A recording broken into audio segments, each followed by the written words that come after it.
अस्सलामुअलैकुम बच्चों, आज हम करेंगे ये मशक। तस्वीर के नाम का पहला हर्फ लिखें।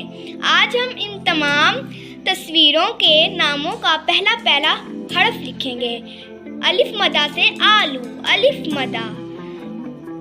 अलिफ से अमरूद, अलिफ। बे से बकरी, बे। पे से परी, पे। ते से तरबूज, ते। टे से टैंक, टे। बे से बतख, बे। टे से टॉफी, टे। और टे से टब, टे। साबत, से साबत, से। ते से ताला, ते। अलिफ से अनार, अलिफ।